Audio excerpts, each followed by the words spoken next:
Well, hi everyone. Welcome to today's session. Super excited. Just to introduce myself, I am Sophie from Project FoundEd. I'm seeing a lot of our community members here today. Hello, hello. Welcome. To everyone else who doesn't know who we are. So we are an organization that really truly believes that innovation in education will happen through the use of education technology. We're really gung-ho, and we believe there is no bad actors in the system, right? But that there's a lot of disconnects. And one big portion that we're really excited to support is founders. So we have a founder community, really open to everyone. It's free for founders. And part of what we do is we're putting together events like this one, where we're really focusing in on what are the ways we can help grow your business, Really excited for this particular event today. We've heard from a lot of people about sales. How do we work on, building up our sales function? How do we focus in particularly when it comes to, the B2C, consumer side for EdTech, and the B2B when we're looking at schools. Really excited to welcome Dan and Sam from Engage Prospect. This is part 2 of a series. We did part 1 last week. If you missed it, we have a recording, and that will be available for all attendees, as well as everyone who registers for our community. You can find us at projectfounded.org, and I'll throw it in the chat box. But without further ado, I want to hand off to the great Dan and Sam to kick us off today for our wonderful session, part 2 of scaling sales. Thank you so much, Sophie. I have one quick question for you. Actually, 2 questions. Is it possible, everybody's on mute, is that on your side or on every individual side? Everyone joins in on mute, so they can mute or unmute themselves as they please. Okay, great. So certainly, if possible, if you're not asking a question, stay on mute. However, I have to ask an embarrassing question to everybody. Sandro is not on the call currently, correct? No, he's not. All right. It is the CEO and co-founder of Project FoundEd's birthday today. So this is being recorded, and if it's just me and Sam, we will be super embarrassed. If anybody would join and go off mute, we're going to sing him a happy birthday for putting this together and helping us do this. We'll lead it. It'll be terrible singing. Jump in. Let's be silly and do it for 2 minutes. Ready? 3, 2, 1. Happy birthday to you. Happy birthday to you. Happy FoundEd founder. Birthday to you. Oh, that was incredibly awesome. All right. Yeah, Dov. Sorry, dude. I love it. Okay. Thank you for that. Sandro, we missed you. All right. I'm going to share my screen. Give me a moment here. So for those of you who weren't on the call before and don't know us, I texted Dan before. I said, you're going to have 34 people sing to a person who's not on the call. And he just ignored me and went straight forward with the right move. The right move. I love it. That's it. I love it. That's it. So, at the end of the day, a good icebreaker gets people going. So, all right, the topic of today, or the topic of sort of this 2-group session here is sales, right? We're going to talk about who we are in a moment and why we're doing this. But for those who were not able to join last week's session, we talked about setting up a really effective prospecting effort to find a new business, to start conversations. As EdTech founders and leaders in your companies, it's of course really important to have a stream of new opportunities coming into your pipeline. Today, we're going to be talking about the next part, which is what do we do with them once they're in the pipeline? You'll see our title is Winning Deals. We're going to be talking through a variety of things.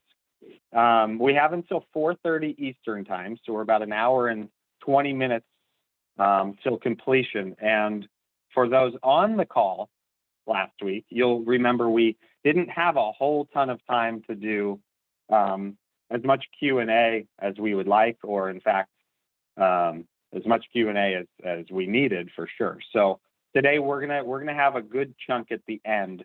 No matter what, we have to stop partway through a slide. We're gonna make sure that we can make this very valuable to what you're thinking at the time.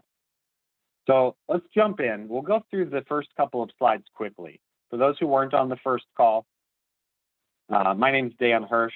I come from an EdTech background.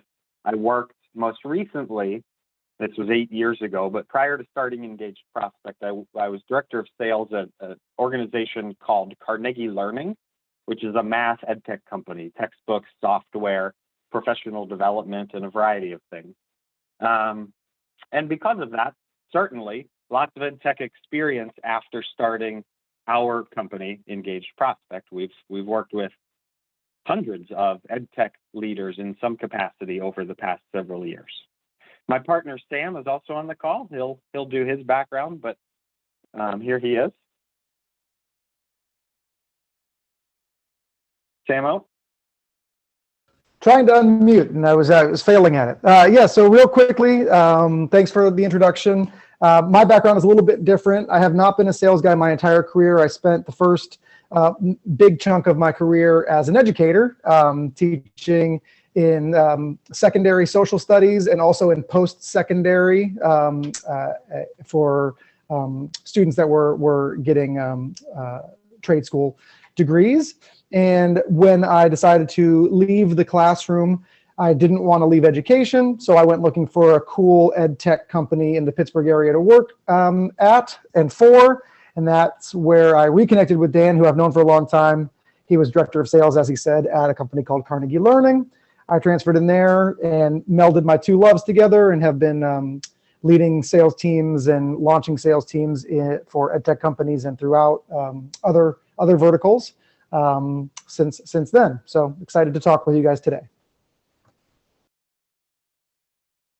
So as I shared a little while ago, first session was setting up a scalable, predictable sales prospecting effort.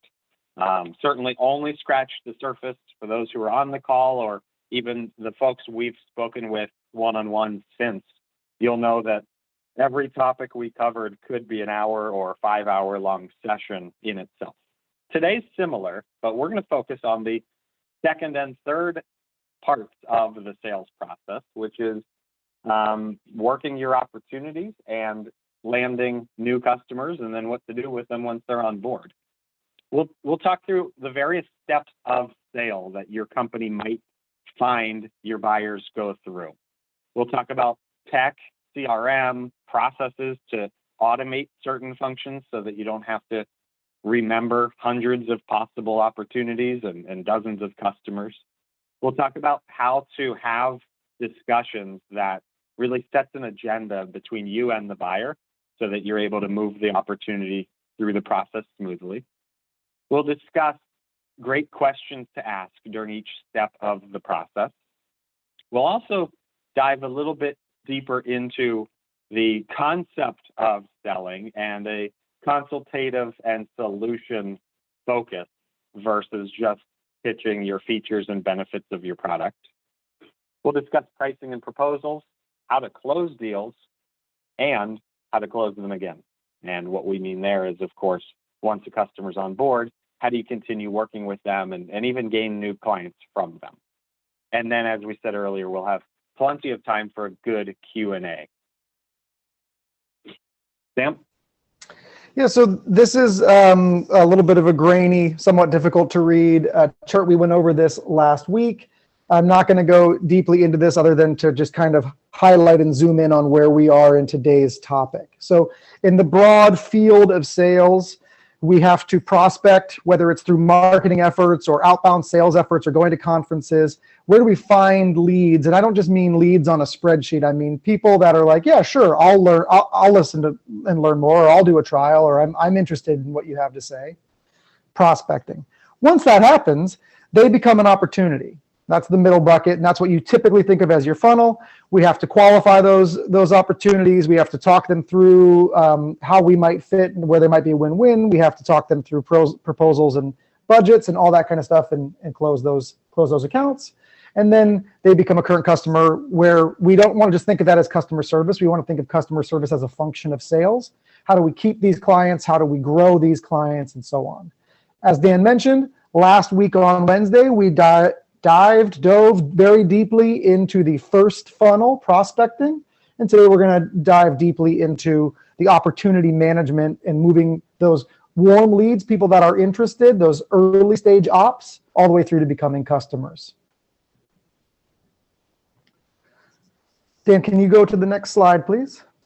Thank you. So the first thing to think about is, what are my steps of sale? You may already have this done. If you have a CRM, you might have created a pipeline that has pipeline stages. We call them steps of sale. And one of the things we want to think about is right there, the subtitle of the slide, clearly outlining the steps to qualify, scope, and close business. If you look down at the very bottom right corner of the slide, you'll see a quote that I like to tell people, which is, you can't jump to the second floor of a building. Nobody has a 12-foot vertical. Michael Jordan had a 4-foot vertical, not even 44 inches, right? Nobody can jump 12 feet. But we all, if we're able-bodied, make it to the second floor very easily by taking the stairs. If you break your sales process down into the right steps, it actually becomes very easy to do something that was seemingly impossible. Some of you will literally close $1 million deals, and you will be like, how did that happen?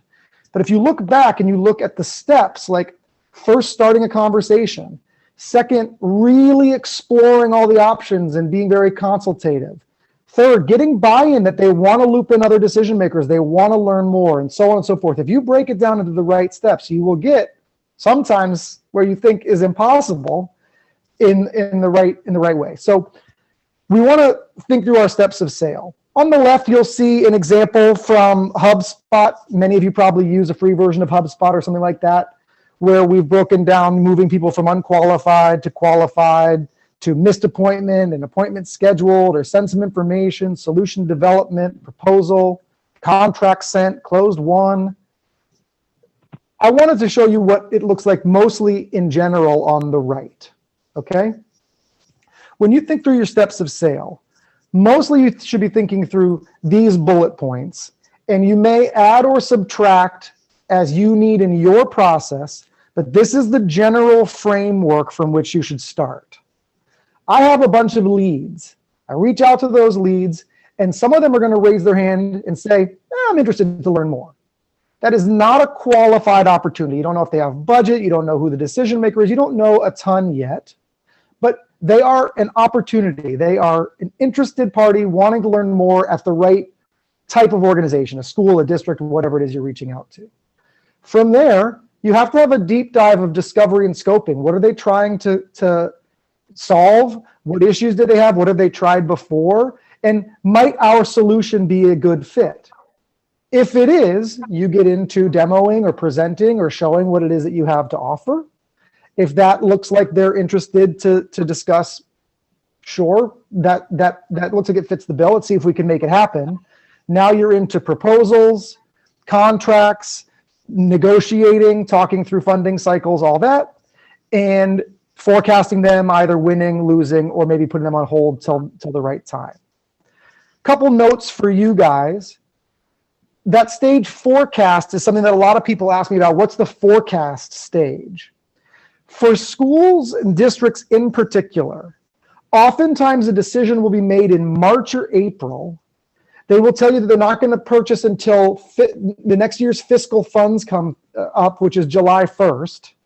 We as salespeople hear that they're going to buy in July, but that doesn't actually happen. It's like the end of August and school's about to start, and then it comes through, right? But they told you in April they were going to move forward. You need, I suggest, a holding bucket in your CRM for those conversations. They're not at the proposal stage anymore. They are requisitioning the purchase order. They have that moving through their channels. They told you in April but it's not coming in until July or August, right? And you can see that in your pipeline. So I just wanted to highlight that for you. And then I wanted to give you one more important thing. Whatever your stages are, you need to know your entrance and exit criteria for each one so that when you look at your pipeline, you know that things have not been missed. If you skip certain steps, people are likely to fall down the stairs. It's a bad example, but I shouldn't use that metaphor, but you get the point. Once you have outlined what the right steps are to make this process not only easy on you, but buyer-centric, like these are the steps that they need to go through to really understand your process and understand your solution, don't skip steps or don't get to places before you've checked all the boxes. If there are questions you need to ask during discovery that you didn't get to, don't move them until those are answered, or you're going to find yourself giving a proposal and then being ghosted. They're not going to get back to you. You're like, well, I don't know what happened. Well, you got too far too fast. If you are patient and measured and hit all the steps and know what it takes to get into a stage and then out of a stage in your pipeline, you will keep deal velocity and you will close more. Uh-oh, got somebody coming through. Okay. So this is just a way of thinking through setting up the pipeline in your CRM and also a framework for yourself of what do I need to do when I get an interested party so that I don't rush to the end and scare people away or lose people during the process.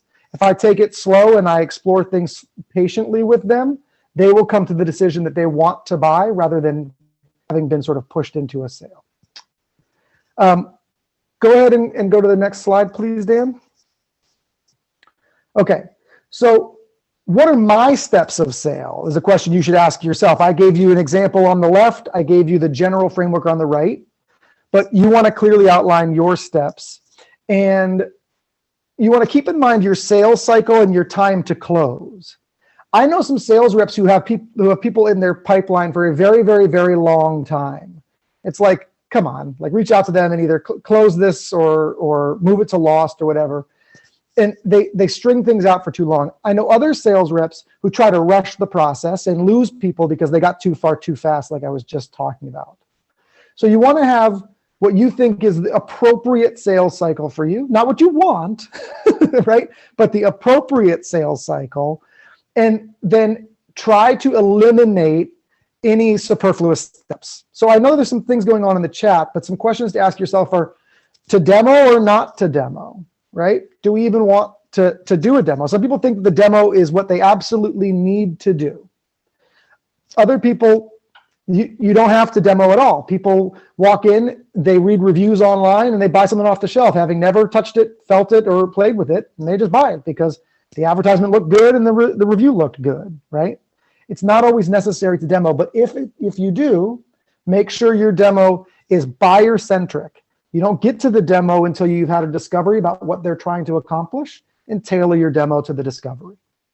The next stage is pilot, right? To pilot or not to pilot. I saw some things going through in the chat, but I'm just trying to give you guys real quick and dirty, like best practices.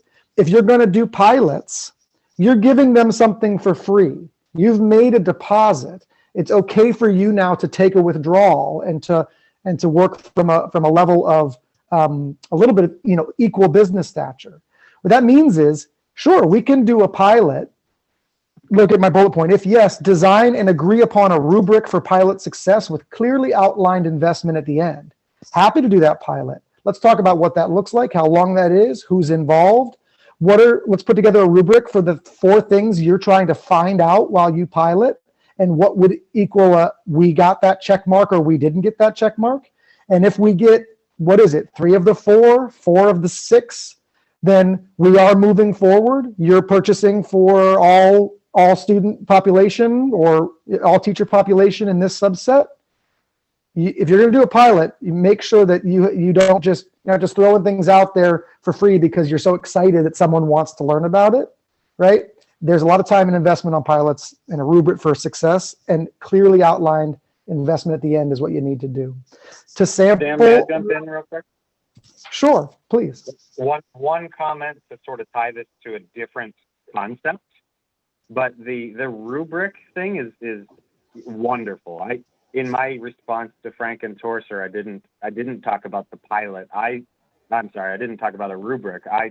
You guys can see in the chat, but I talked about basically companies typically, like Sam said, look at it like, oh, okay, good. I have maybe a customer, so I'm going to do as many of these as I can, and they'll just then buy.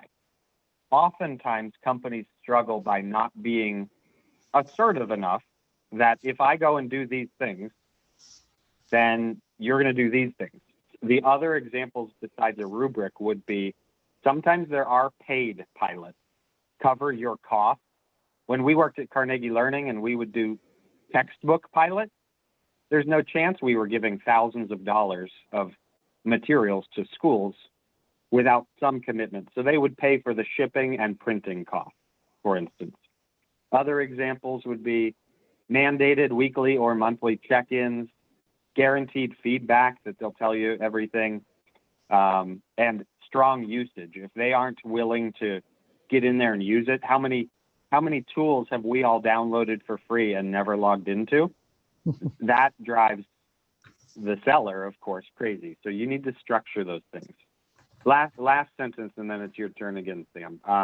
In terms of rubrics, when you are pitching a potential company or school district rather, it is very frequent that school districts have scoring rubrics that they use to vet materials.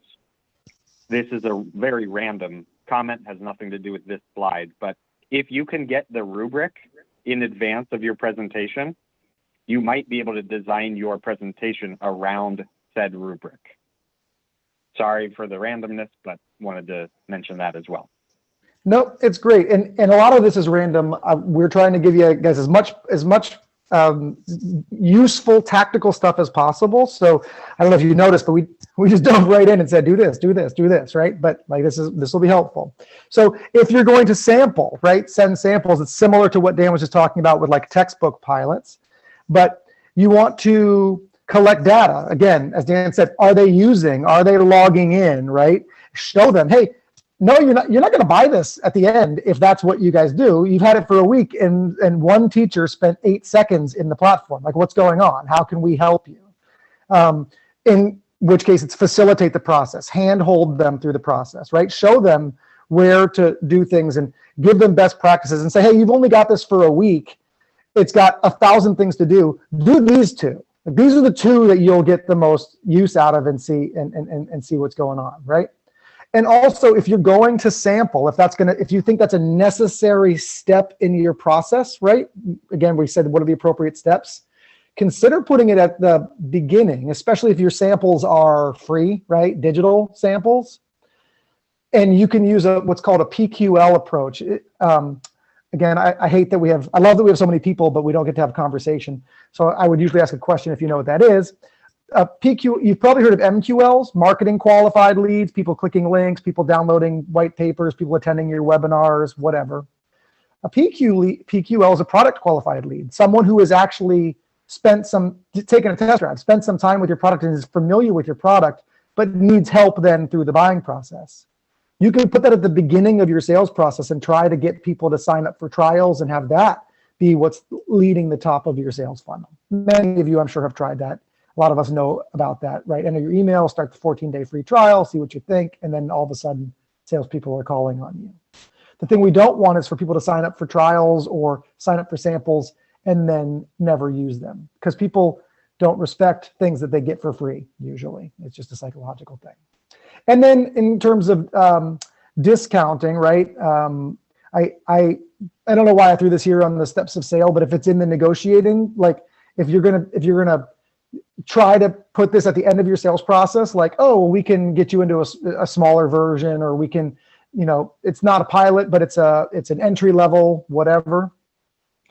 Never ever back down from the pricing you already said. If they want to try something smaller, that's in terms of investment, that's fine. They should receive something smaller in terms of deliverables.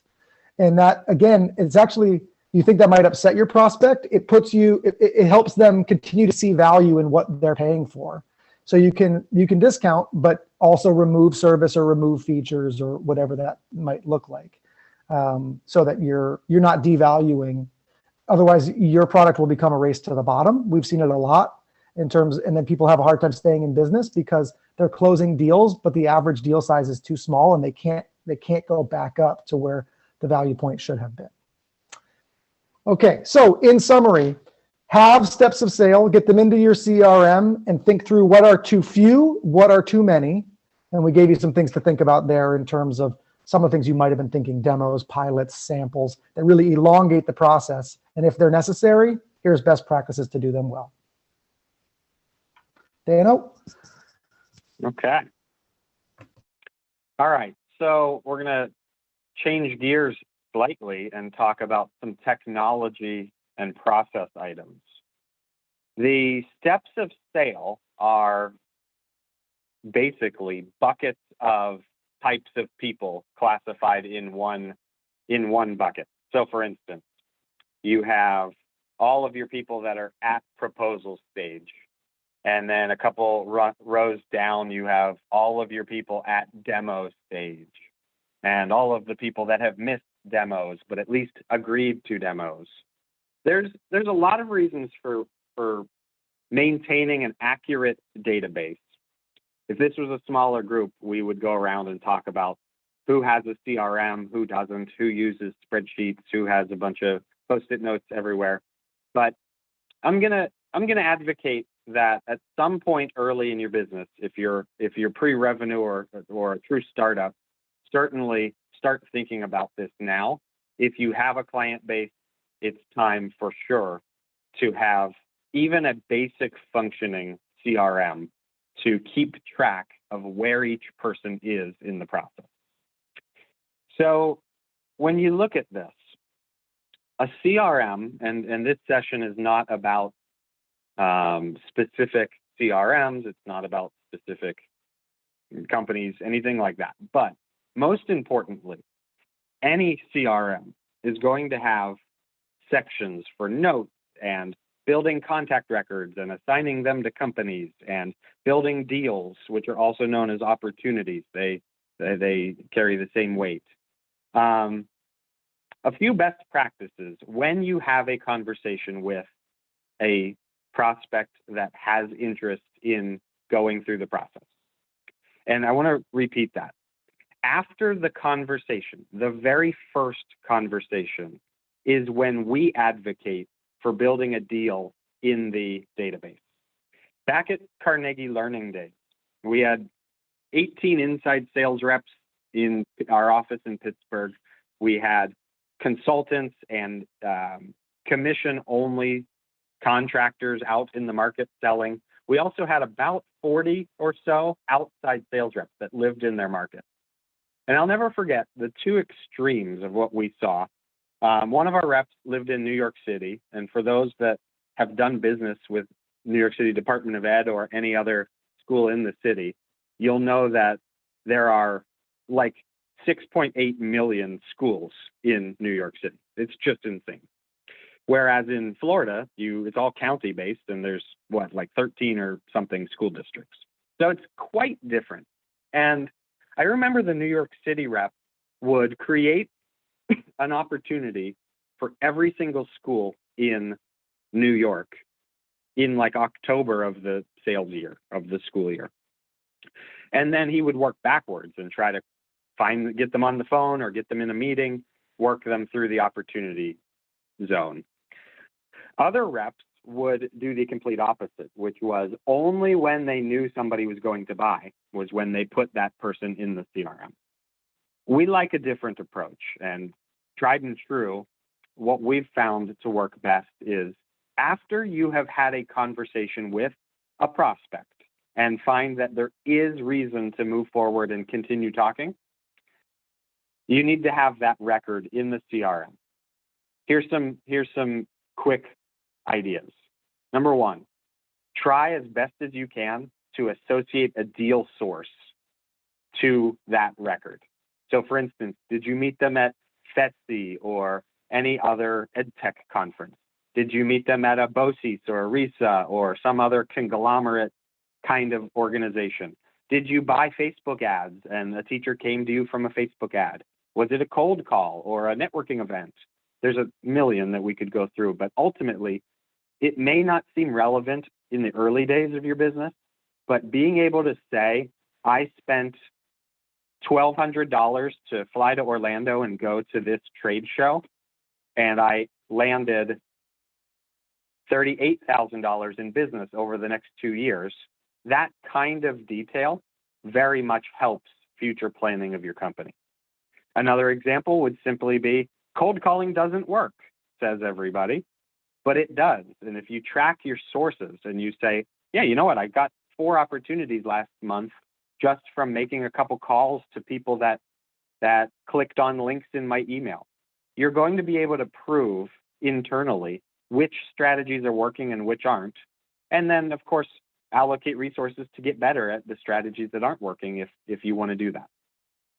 Having your deal stages, like Sam just talked about with your steps of sale, is fundamentally important. You need to know where each person or organization is within the process.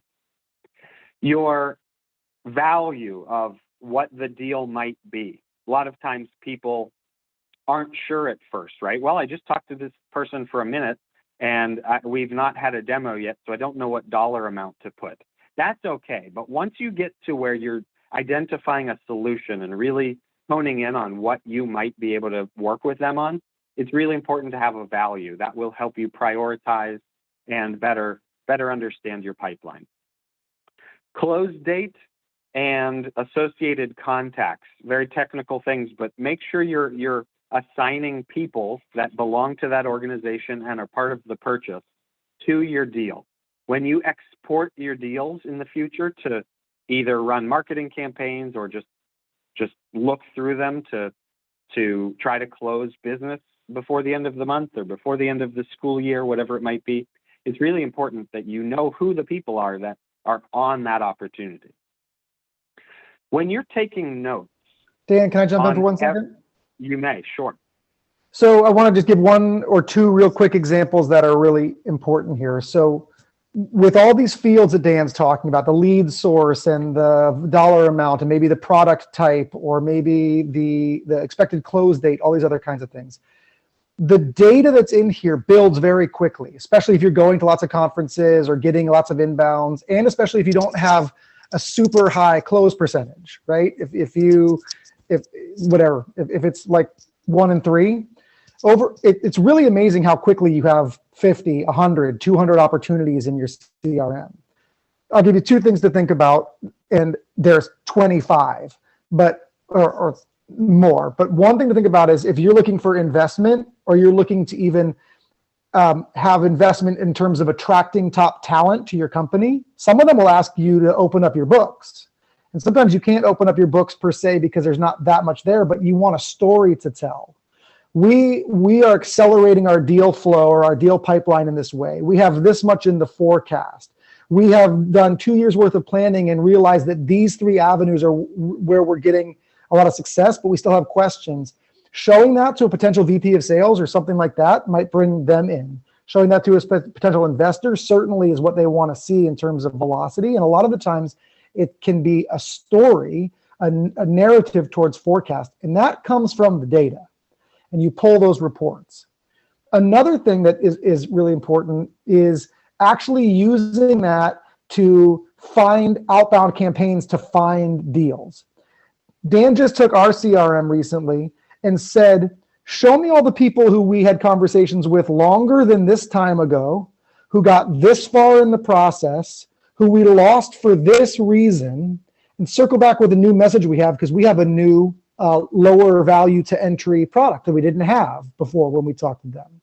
We sent an email campaign to these lost opportunities from a year or a year and a half ago, and our conversion percentage from outbound to conversation is like 25 times higher than cold outbound. We've got a bunch of people who are like, yeah, Dan, I remember talking to you. Let's chat. And we have new conversations started. The way we did that, though, was by going to the CRM and saying, show me people who fit this criteria, this criteria, this criteria, and this criteria, and it populated a list for us.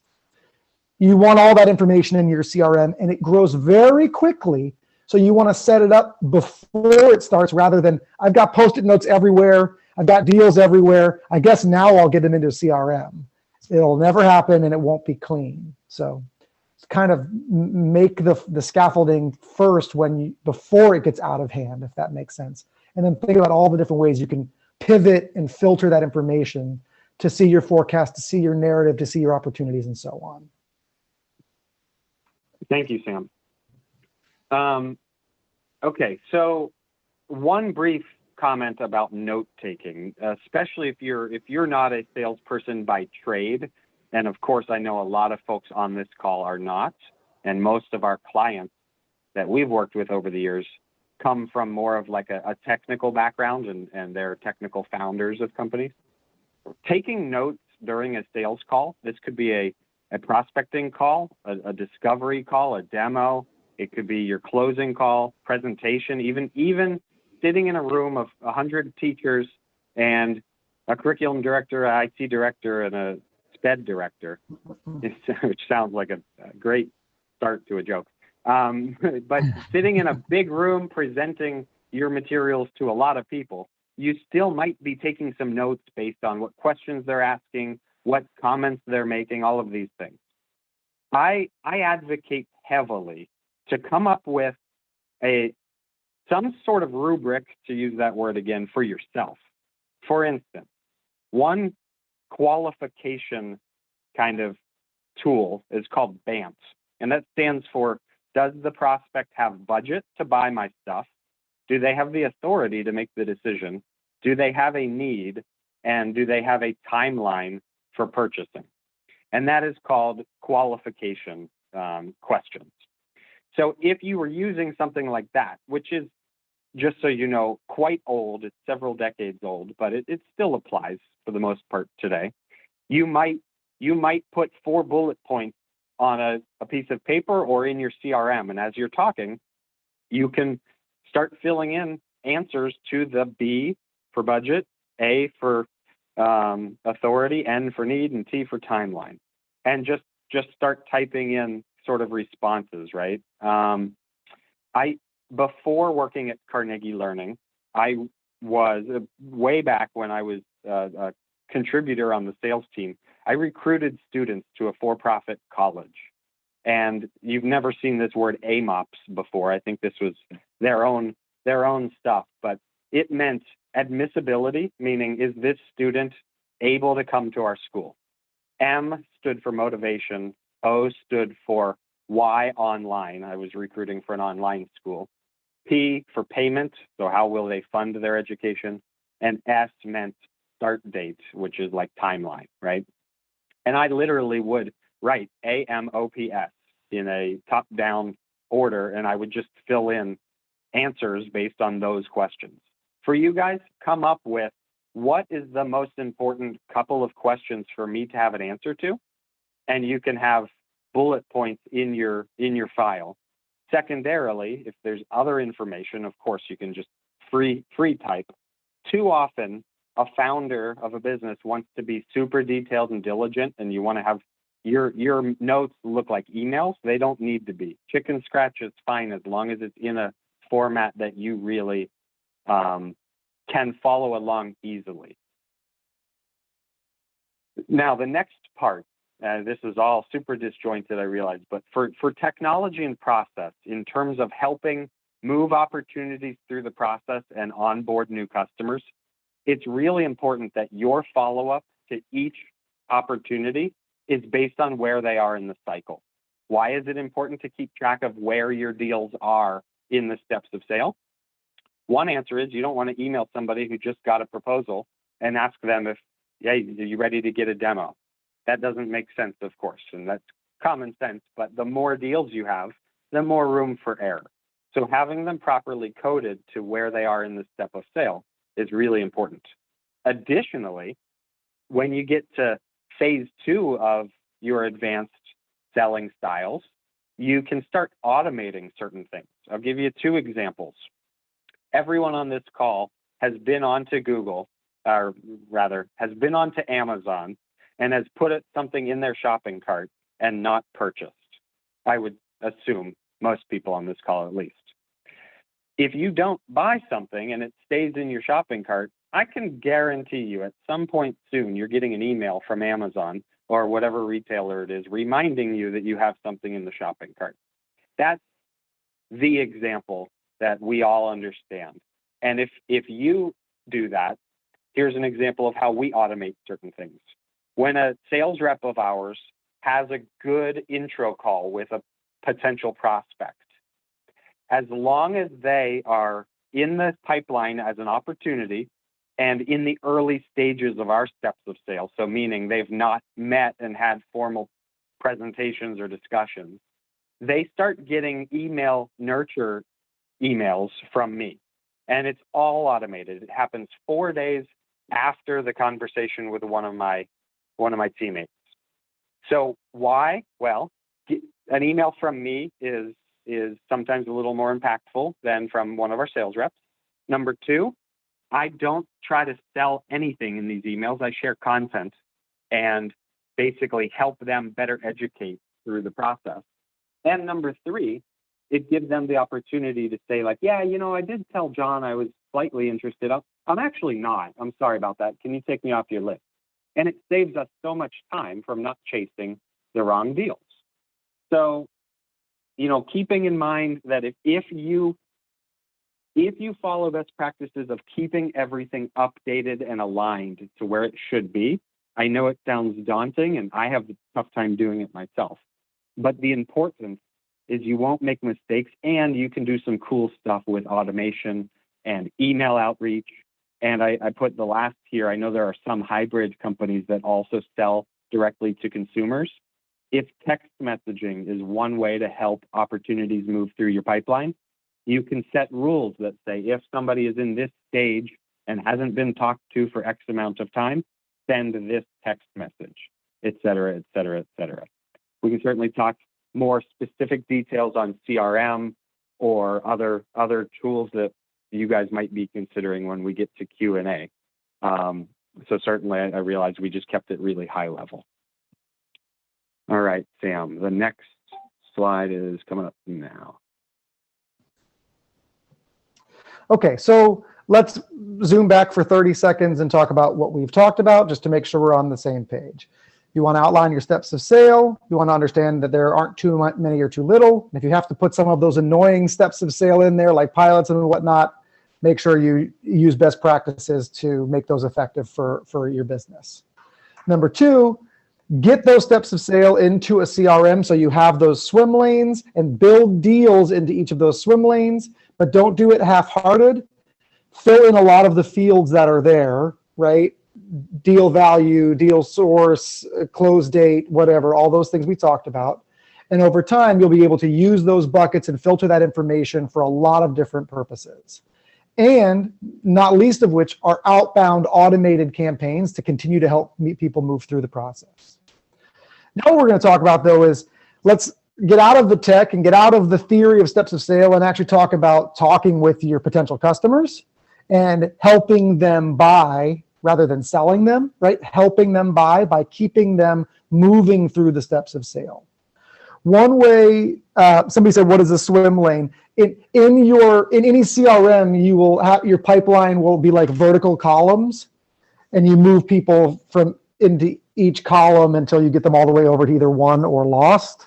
And I call them swim lanes. They're just the pipeline stages in your CRM. So when you are having conversations with potential prospects, with current customers, heck, with really anybody, one way to get people to participate in that conversation and to frame the conversation so that it has forward momentum, we can actually get to some outcomes, is to use a fundamental sales technique called an upfront contract. Again, this helps maintain deal velocity and helps avoid deals stalling, which oftentimes also means you're getting ghosted. People just fall off and you don't know what's going on. This happens all the time to people, and this technique will absolutely help you avoid that more often than not. An upfront contract is literally a mini script. It's something you say at the beginning of and hopefully at the end of every meeting. It helps you set the agenda, get buy-in for you and your prospect to actually participate in whatever conversation you're going to have, and angle people towards an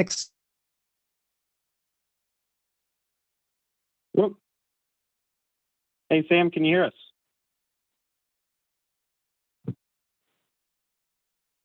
Can anyone hear me?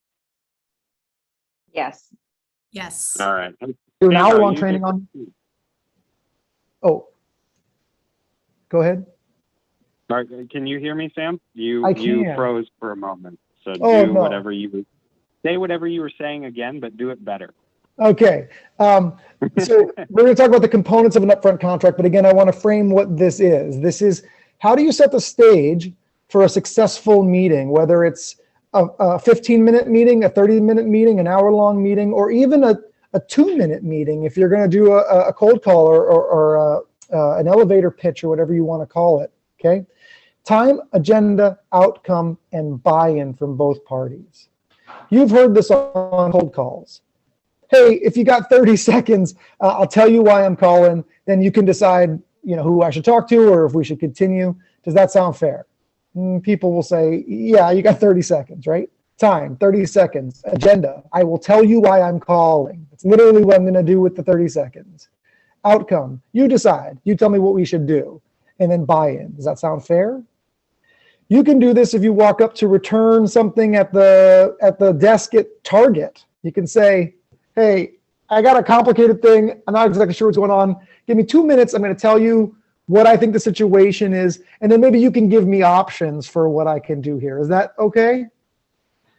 If you start conversations with people by running an upfront contract, you frame the conversation, you get them to say, yeah, I can do that. We can go down that angle, and you can guide the conversation where you want, and people know where they're going.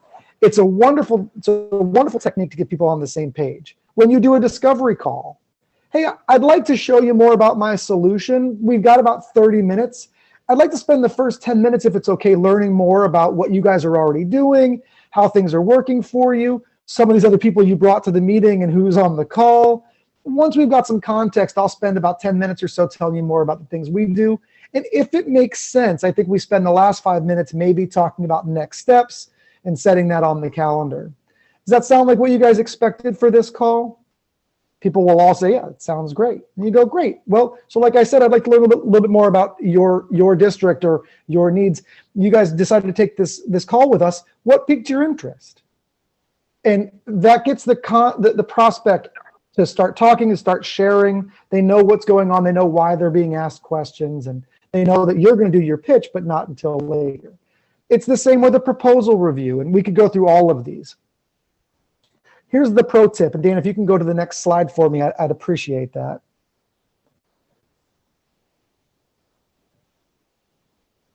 Dano, next slide if you can. Yep, I did. Is it not showing up yet? No, it is now. Okay. The really important thing to remember, and I talked about deal velocity, getting people to move to the next step, not getting ghosted, is that you don't just run the upfront contract at the beginning of the meeting. You actually run an upfront contract or set an upfront contract for the next meeting and get buy-in and get them excited about the next meeting. And that's how you keep that momentum. So if you look here at the bottom, I've got your standard process, a cold call or cold outreach or meeting somebody at a conference or an introduction, but a first conversation. A discovery call. Hey, before I pitch my product to you or my service to you, do you understand what it is we do? How much research have you done? And all kinds of questions to learn about them first. Then moving into demoing or presenting or whatever it is. Then sending them a proposal or a scope of work or whatever, an RFP response, and going over that. Did you get that? Did that all make sense? Do you understand the pricing? Blah, blah, blah, blah, blah. And then moving into closing and getting started call or implementing. If you notice at the bottom of each of these is the upfront contract for the next one. And that's how you keep velocity. At the end of a cold call, I say, hey, I called you out of the blue.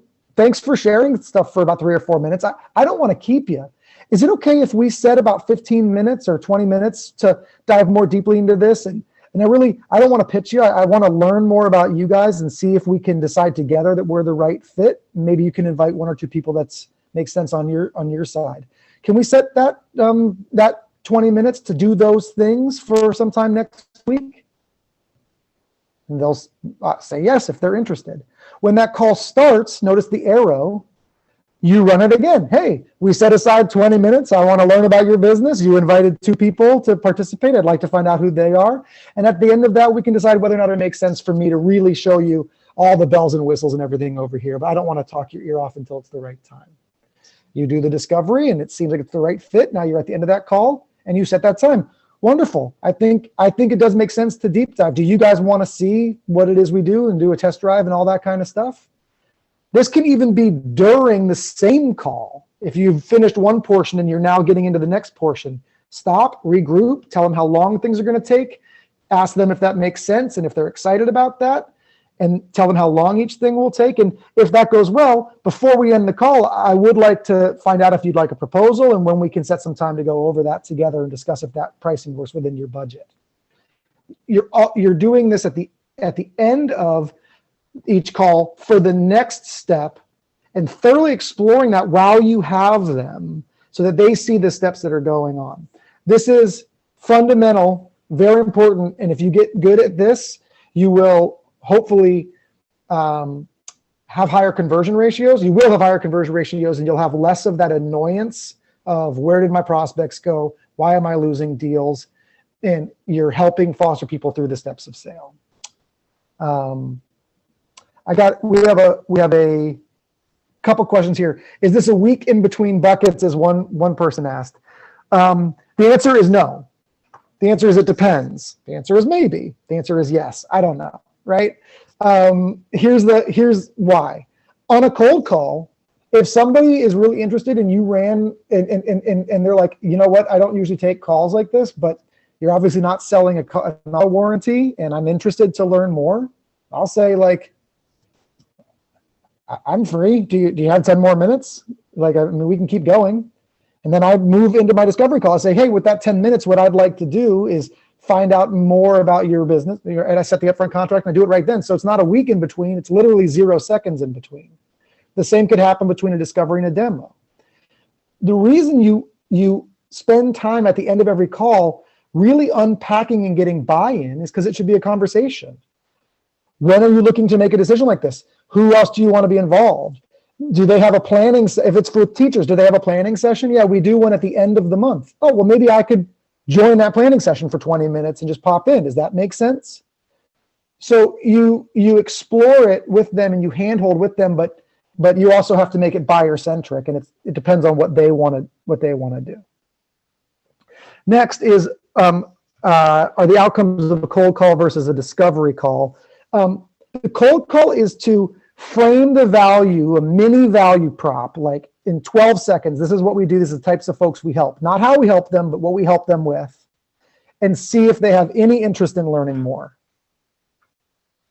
Did I do a good enough job explaining the value proposition, kind of who we help and how? And does that sound like anything that you're challenged with? Beyond that, you are into discovery now. And then the outcomes are learning as much about their business to outfit them with the right solution, whether or not it's yours. And Dan will talk about that in terms of consultation. Sometimes you consult and say, we're not the right fit for you guys, but I think I might know somebody who is. That's how you earn trust. Somebody else asked about having multiple people on the call. Absolutely, unless it's costing your business too much and you can't coordinate it. Buddy demos are the way to go. Somebody can help answer questions.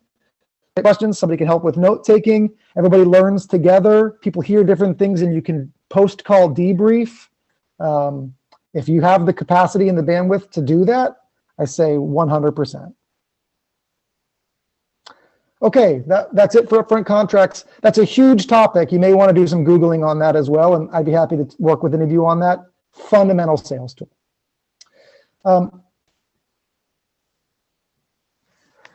Dan, I want to do a time check with you and see where we want to go here. What do you think? I think we should probably do this slide and then the closing slide. Okay. And then we could do some Q&A. The others have good resources just from the slide deck, or we could of course always supplement with some other, maybe a video later or some other things. Sure. Great. Well, then you guys are stuck with me because both of those slides are mine. So sorry. That's why I chose those. Yeah. Hopefully I'm not getting monotone yet to you guys. So this is another really important thing that I want to highlight a couple examples, and it'll help you a lot. You want to lead the process the entire time through questions. If you've ever gone through sales training, you'll know that they tell you ask questions. But I want to kind of explain to you why you ask questions and how you ask questions. Many of you probably are teachers from before. And I want to get an example of when I saw the best teacher I ever knew, and I realized that I was a bad teacher at the time. I think I told you guys that I don't like doing this. I don't like the sage on the stage sort of lecture type thing. What you really want is students to be learning and participating, project-based learning, and participating in their own education. Here's the example I saw. A group of students was working on something. They got stuck. They raised their hand and the teacher came over and they asked a question to the teacher. And the teacher said, well, what have you tried? Where did you get stuck? Why did you do it that way? Have you thought about doing it this way? And somebody was like, oh, okay, I get it. And then they just started talking amongst themselves again, and she just walked away. And it was magic. And they had an aha moment. They knew the answer. She knew the answer the second she walked up to the table, but that doesn't matter. They needed to know the answer. They needed to learn it. That's the whole point. I'm bringing this up because you probably know going into any meeting why you designed your product or service the way you did, why it's perfect for somebody, when they should use it, how they should use it, and you're passionate and you just want to tell them. But they need to come to the realization that you came to 3 years ago when you had the aha moment that you should start your business. They need to see it. And they see it by going through some mental exercises that you can facilitate, right? Not only that, but sometimes you don't know a lot about their business. And if you make assumptions, or their school district or their classroom or whatever it is, if you make assumptions, you're going to turn people off. Okay? So I'm going to give you two examples that you guys know, and then you can apply this in your business. For those of you who have bought a home and you've worked with a real estate agent, what does the first meeting look like? Quite literally, they say, what's your budget? They don't shy away from that question at all. I need to know what your budget is so I know which houses to show you. It's a simple question, right? Number two, are you pre-approved for that mortgage? Do you know how to do that? Can I walk you through getting pre-approvals? So on and so forth. Number three, what are the must-haves? Is it 2.5 bathrooms? Is it a flat backyard? Like what are the must-haves? They're asking you so that they can get a good idea before they pitch you, before they start taking you to houses. We know it with real estate. We expect it with a real estate agent. It should be the same in your process, okay? I'll give you another example. You walk into the Apple store and a young person who looks way hipper than I've ever looked in my entire life walks up to you and says, we got discounts on iPads. It's crazy right now. We're doing buybacks. This one has the latest operating system, blah, blah, blah, blah, blah, blah. Let me show you the iPads. And you push them to the side, turned off completely, and you walk up to somebody else and you go, I bought a laptop last week and I forgot to get a case. I'm just here to get a case, right? What should they have done? Should have asked you questions. What brings you in today? Oh, you need a case. How familiar are you with the options? Some are stylish, some are inexpensive, some are really durable. Usually you need to find some mix of the three, right? Some of the really stylish ones aren't that protective. Some of the super protective ones aren't that stylish and they're rather expensive. What are you looking for? Someone says, I don't need it to be stylish. I don't need it to be an otter box. I just want something that fits nicely and can slip into my bag. Awesome. These two over here, I think, work for you. Why don't you take a look at them and let me know if you have any other questions, as opposed to the whole wall. Here's the second thing I want to tell you, and then I think this is really important. Some people said, you know, when does discovery start? or, it's good that you can move from discovery into demo. This is the last thing I want to highlight. Discovery never ends. Discovery isn't just the portion where you say, I'd like to learn about your business, and then you flip into pitch mode. Discovery is all the way from what brings you in today to will that be cash or charge? It's questions the whole way.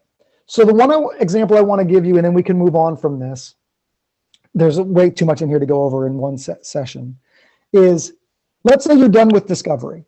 You know what they're trying to solve. You know the technology they have in the district. You know who the decision makers are. You understand what they've tried before, and you think you know what to show them during the demo. As soon as you start demoing, you continue to ask questions. Here's an example. I worked with a company that sold curriculum supplemental resources. They had all kinds of stuff from math to reading to science to ancillary skills like typing and other things, right? When we would get in the demo, some of my reps wanted to just go through and show them these resources and the games or the things that they really liked and that they felt comfortable demoing. I said, don't do that. I said, okay, they told you that math scores was an issue. So get in and say, I'm going to show you math first from all these things. Is that okay? Does that make sense? Is that what you want to see? See, I'm still asking questions. People say yes. And then you pull up the math resources and you go, before I go into this, can you tell me why math is a focus for you? Notice we're still in that discovery. When I show them one of the resources and I'm looking at it, I don't say, hey, isn't that cool? I say, do you see how your students could use this? Do you think that this would resonate with your teachers? Does this look like the kinds of things that they like? I continue asking questions the whole way. Are we ready to move past this? Did you see what you needed? Can we start talking about budgets and start talking about pricing? It's questions. Are you familiar with our pricing models? Do you know how this works? Do you see the value? Do you understand why we're priced this way? Right? You never stop asking the questions all the way through to, great, well, based on all of the things you've answered as we've gone through this process, it appears like we should talk about getting started. Are you ready to get started? Who's involved in getting started? When can we schedule implementation? Discovery never ends. And if you lead through questions, you will be getting consent and permission from people that they're ready to move to the next step. And they will feel very comfortable that when they get to purchasing, that it's just one more, yeah, I'm ready, right? And it will feel very comfortable. Leading through questions is a wonderful skill. It makes people feel comfortable. It makes sure you don't miss steps. It gets consent, and it helps them have aha moments that you had when you decided to start the business. But they have to have them, or they're not going to see the value. Okay, again, this is a multi-hour training I usually do. Sorry to skip some of these, but that's what I wanted to go over on this slide. Dan, I don't know that we necessarily need to do the closing slide either. I'm happy to do that real quickly. I kind of just did. If you've taken the steps, first slide we went over, and really go slowly and measured with them, and they're seeing the value and they're participating in all the steps, when it's time to close, you simply say, so are we ready to move forward? And if so, upfront contract the next section. If so, let's start talking about getting the purchase order and scheduling people for implementation and when we can start getting your student roster in here or whatever it is you guys do. You just move right past that. It's called the assumptive close, and you get right into getting started. If you've taken all the appropriate steps, it's a seamless transition from buyer to client with a little bit of a signing of the contract in there as well. Okay, Dan, let's move into some Q&A because we had some great questions, and I know that there's some people that are being quiet, and I'll send it over to you because I've been talking for a while. So perhaps you want to frame sort of the Q&A section if we can. I know there was one or two that were left in the chat. Absolutely. Can you guys hear me okay? Yeah? Okay. Thanks, Sandra. All right. Let me see here. Let me get back to the slide deck real quick just so we can tell you what we didn't cover. So what we did cover was customer lifecycle, opportunities to customer, steps of sale, technologies and processes, setting the stage for each discussion through upfront contract, leading the process through questions, pricing and proposals, and that was not discussed, and the last was closing deals.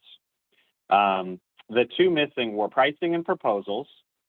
What we really mostly discussed in that topic is some ideas for this. This might get to the demo pilot concept, so we could talk through that. But ultimately, number one tip as an early stage company is to jump into your competitors and how are they pricing, and is it per student or per building, per district, those kinds of things.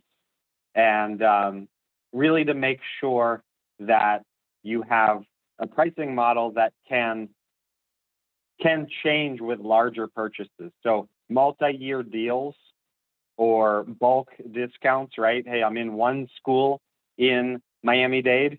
If I can get into the other 23 or even 5 of them, we'll give you a better per school discount, those kinds of things. We have further reading, so articles and various resources for both of those. So we can do anything. Now it's time for Q&A. So let's see what we got on the chat, and then certainly if somebody wants to chime in with audio too, that's great.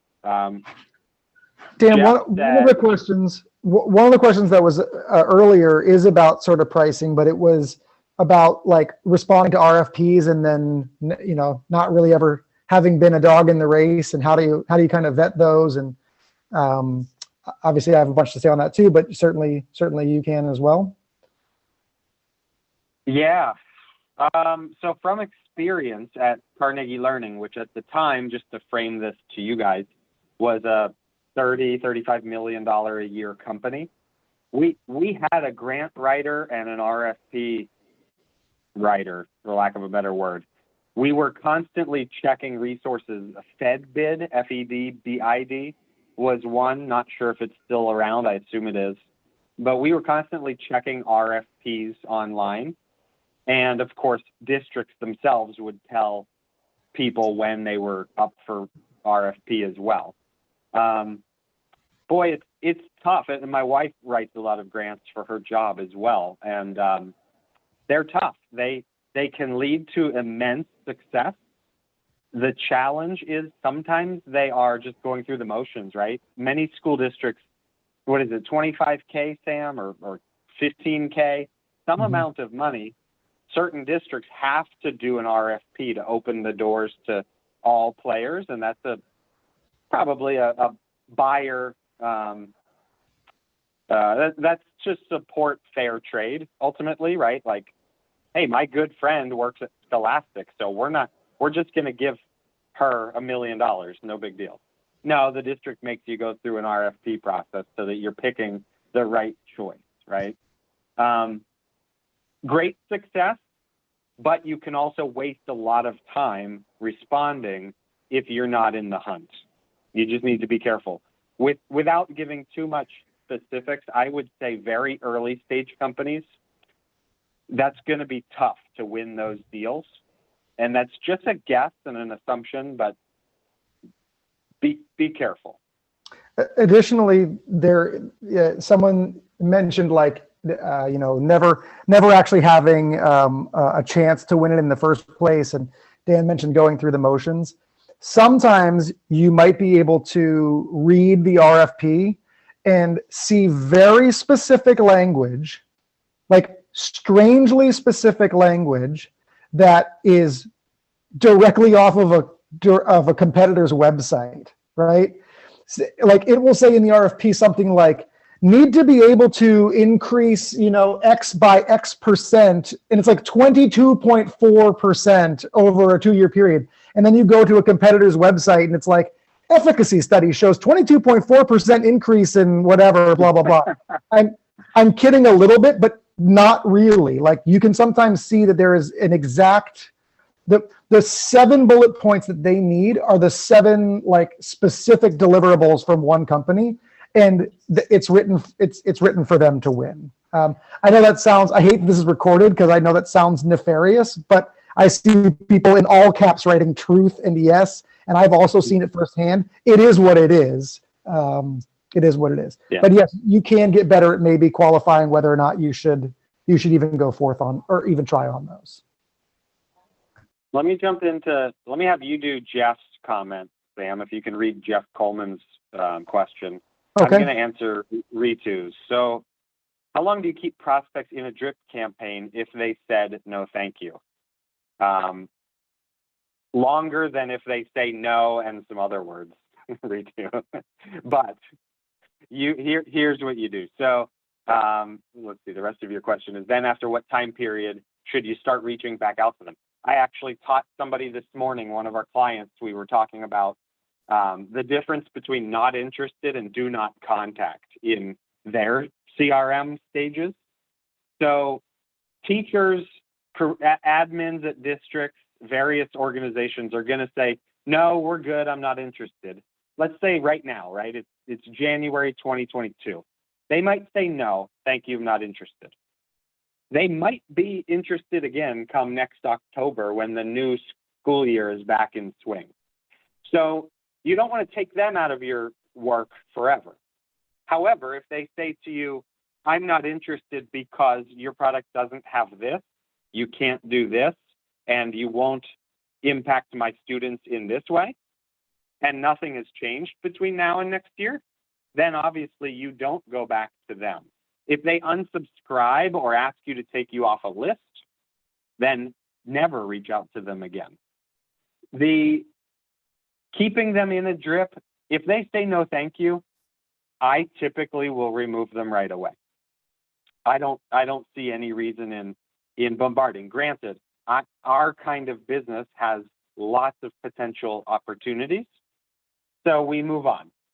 For you, if your territory, and Ritu, you said you sell to universities, right? So if the biggest district in the University of Michigan, and that's like your territory is Michigan, says no thank you, maybe change your tune and continue slowly dripping them, but probably not. Move on. You have enough targets would be my thought. And one thing we didn't discuss was consultative versus transactional selling. You're not trying to cram something down the wrong person's throat. You're looking for advocates that can tell you how much they love you 5 years from now. Usually relationships don't start well if you're doing things they ask you not to. Thank you. Sam? Yeah, there was a question here about sort of making sure that or ensuring that implementation moves forward. And thank you, Jeff, for the question. The first thing I will say is just a repeat of what I trained earlier. The best way is running upfront contracts at the end of or right before whatever the stage is to implement. So saying something along, really exploring implementation together all through questions. Hey, great, I'm glad you're going to move forward. I know we have to wait for a contract and wait for purchase, but you said that you want to do it, so you'll requisition the PO. Let's move past that and talk about what this looks like. So who on your team is going to be involved? When do you want to schedule that? Is that a time that they all can schedule? Should I do a recording instead and send that to people for asynchronous? Like you get into a long conversation and plan the implementation or whatever it looks like with the prospect, and not quickly, thoroughly, right? Like trying to check all your boxes. That's number one. But let me actually ask you before I dive into other things, what does your implementation look like? If you can tell us kind of quickly, what does it look like to implement your product or service? It's mainly, so we have attention training games. And so it's just getting it on their calendar, getting kids chosen that are part of it, and then ensure that they do it on a regular basis. And we've had some challenges, one of people not even starting after they purchase it, and two, even once they start, it will taper off and they stop using it.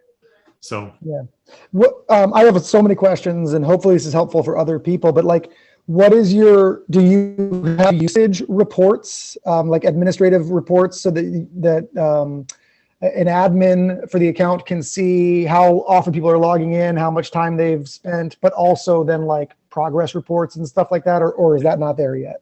they can see it when they log in, but we do not automate it, which I know is one thing we should do, so that they get an email or something. And or like the heavy lift is on your side, but like, hey, Jennifer, like reaching out to see how everything's going, and I just wanted to share a report I pulled out of your instance of XYZ, software. Not to raise too many red flags, but it's a little concerning when we see people not using like this, that there's a, XYZ challenge. Here's what we've done in the past to help. Do you have a couple of minutes to jump on a call with me to dive through this report I'm sending to you? I mean, it's like dragging people, but you might have heard the idea of like, people don't like salespeople that love them and leave them. Like they never stop calling, they never stop like trying, and then as soon as money's in the door, you never hear from them again. Well, you should be, your company in some way, shape, or form should be active during the life cycle, or when it's time for renewal. You're not going to get that renewal because they never used it, they didn't get the value, and so on. So,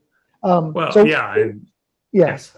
One thing I would suggest is just being very customer service as a function of sales. Like, we noticed this. I was checking in your dashboard, and I don't know if you have seen this before, and those kinds of things. And also, again, this is hard to scale, so I say this with a grain of salt, but like, just being very familial with your customers. Jennifer, hey, like, do you have 3 minutes to jump on a call with me? I just want to show you something. If you can have that type of relationship, then you'll ensure not just implementation, but the different question I think is like adoption, right? And there's a slightly different. But those are things that we do and that we've seen be successful in the past. But yes, automated usage reports can really go a long way to the buyer, to the admin, not necessarily the teacher, the student, the parents. Absolutely. Yeah. Does that help? Very much. Thank you. Ritu's point is great too, and one of the parts on our slide of renewals that we did not cover is monthly check-ins with current customers. So at Carnegie Learning, we did two things that I think are really, really helpful for existing clients, and that could be existing pilots too, but someone that's doing something with your stuff. Yellow, green, red, or green, yellow, red, I guess, is a classification system, very archaic, but categorize those that are using and okay and in good status and you're not concerned, green. Those that are slightly concerning for whatever reasons, whether it's usage, they said something to you that is scary, they got new administrators, right? Like some school districts have a new superintendent every 2 years. All of these things bubble up into red, yellow, or green. And red is like, high alert, we're going to lose these guys if we don't do something about it. Yellow is, of course, the middle ground. In addition to the color codes, throw in some weighted factors of like, Miami-Dade is yellow and XYZ small district outside of, in Orange County and Orlando is red. But like Miami-Dade is most of our revenue. So I'm going to focus on improving that yellow to become green kind of thing, right? That's the technical mindset that I would typically have when thinking about your existing clients or your pilots or trials or whatever. One other thing I would say is modernize and deliver content in a way that people want. So what that really means is video, right? I mean, right now people are so addicted to video that they can't go to the bathroom without watching YouTube. And when you're in meetings and you're not allowed to be even listening to something, it automatically turns on captions because they know people are scrolling video even when they can't listen to it. I mean, that's how addicted we are. But it's also because we like video, and now it's cheaper and easier to produce. It's not a large file size. It's very quickly, you can use something like Loom or Vidyard or any of these like just screen capture kind of things. what I mean by this though is if you have implementation emails that say like, here's the 5 best practices, or here's a really cool, one of our teachers just shared how she's using it in the classroom. I say make 10, 15 of those videos and send them in the first 2 months of implementation to like give people like a quick little, if you're going to spend 8 minutes in our platform this week, that's it. Do this because you'll love it. And I just wanted to reach out and let you know you can always go on our website and chat us or whatever. We're here to help or whatever. But make a set of 10 or 15 training videos, but don't make them sterile, right? Make them personable and conversational and real, and like 1 or 2 little things that people can do to get in there and get excited. Best practices, how-tos, some tips. And that'll help keep people engaged. And I would suggest that it's video and not just email bullet points. Totally. Hey, I want to go to Zubin's question, and then if others have questions, please throw them in the chat, or we're going to have about 5 minutes remaining for Q&A after I'm done here. Zubin asked, we get stuck in the bureaucracy every time. Any education-specific suggestions on how to get a deal or a relationship going without having everyone in the district weigh in? Buying alcohol is one way. So,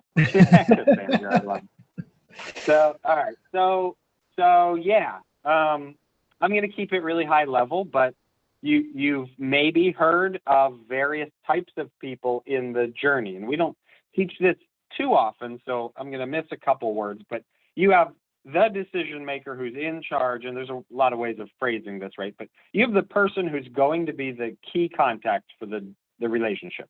You obviously know that person. You're going to definitely have influencers who are helping weigh in on this decision. Who would that be in your case? Most likely, it's going to be the people using it, which is going to be your teachers. That's not always, but most likely your teachers will have some influence. And number 2, whoever controls the purse strings is going to have some influence as well. Figuring that out, every business is, of course, different. But if you think of every relationship with an opportunity as who can help me and who can I help, so both ways, in this relationship, and who might detract from this. For instance, we work with a lot of organizations that have vice presidents of sales. We don't come in telling that person they're wrong. We don't come in affecting their job. We come in to support. And oftentimes we need to have that conversation prior to contract with the VP of sales. Hey, your founder or your president or your board of directors wants us to do this. And we want to talk to you about how it's going to work with you versus against you. You guys might have a similar thing. Carnegie Learning taught math differently than they taught math back in the early 2000s and before.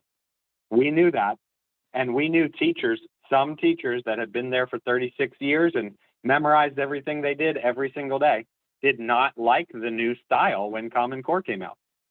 Probably still don't, frankly. How do you work with that? Well, you have to do the things Sam just put in the chat. You have to identify those folks. And then it just comes down to human nature and building relationships. I don't really have any great suggestions for you, Zubin, in terms of that, obviously, without talking one-on-one, but really understand the various people and have strategies for each of them. Yeah, just to chime in on that real quick and give an anecdotal answer. In that scenario, I know we're talking a lot about Carnegie Learning today. We've worked with literally 100 EdTech companies, but we just have a lot of stories from that time because it was such a robust sales engine. Anyways, we would get directors of curriculum, and we would ask them about teacher review panels, and we'd ask them about which teachers they think are going to give some pushback and not want to adopt the new style. And we would actually have them say, this is going to be difficult for a portion of my teachers, and that's okay. This is the direction we're moving, and I'll make it happen. And it was interesting to hear that. It was like we were exploring, again, not just the solution, but the buying process. And we were having relationship type conversations. Like, what's this going to look like? How can we help? Is there going to be pushback? Does some of the teachers that are going to have difficulty with this want a special training session with us? Like, let's make it happen. And the other side is the opposite of what you're saying, and not to make your sales cycle longer, but like Dan said, sometimes actually you want to loop more people in, because if there's people behind the scenes that can kill the deal, then it was incumbent on you to handhold and to go the extra mile to pull them into the fold and overcome their objections and help them see the value. And so I would say, I understand the bureaucracy, but like, if you don't do it, if you don't multi-thread this and get all the people in a room and help them see the value, then you're going to have ghost people killing the deal from the backside, and you didn't even have a chance. So one answer is try to get the real decision maker to say out loud, I will push this through even if there's pushback. The other answer is don't keep people out of the room. Bring them in and do your best to overcome objections and can control that conversation through aha moment in teaching. That actually encapsulates all of the big components of today's session and just the session of what it's like to be a professional salesperson. Reed2 asked the question 1,000 things up in the chat a while ago about upfront contracts. We're too small of a company. Won't that sound sort of aggressive, or my customers won't care, right? If someone comes in from Pearson and says, this is how it is. Yeah, totally understood. Let's flip that. Sales and consultative selling is about relationships, and it's about you being an expert. I have been told, no joke, and this is not to brag, but like, well, you're the expert in sales, Dan. You tell me what to do. I've been told that maybe 200 times in the last 8 years, and I don't even think that's true. But we are positioned and experienced enough for folks like you guys to think that, right? I know I have so much to learn too, but I guess I am an expert. And I say that not to sound like an arrogant jerk, but to say that it's about confidence. So if you have the confidence of like, listen, I get on these 30-minute calls and they always go 50 minutes and I have a call in 30 minutes. So I better tell them I have a hard stop and we set this for 30 minutes. Here's what I want to talk about. I know what you want to talk about. Did we miss anything? That's not pushing stuff through. That's actually being respectful and being an expert. Same goes with, hey, your teachers might not like this. Let's talk about what happens if that's the case. That's not bringing up objections. That's not going to lose a deal. It's being real. It's being authentic of, I'm an expert and I know that this is a little different than they're used to. So let's talk about it. You want to control it versus 3 months from now, find out why they started going AWOL on you because you didn't have the discussion. I will leave it there. Sophie, there you are. Perfect. Guys, we are going to end. Project FoundEd has a very, very strong opinion on ending on time, which is ironic because that's what I was just talking about a minute ago. We're going to end. We're going to get you these slides and the video shortly. And from Engaged Prospect, thank you so much. It was awesome to meet all of you. And thanks for spending your time with us today. Thank you, everyone. Thank you, Dan. Thank you, Sam. Such great content. Thank you so much for thoroughly answering questions. And everyone will be sending out more information, but reach out to Dan and Sam directly. Doing great work at Engaged Prospect. Thanks all. Have a good rest of the day or evening. Bye, guys. Bye-bye.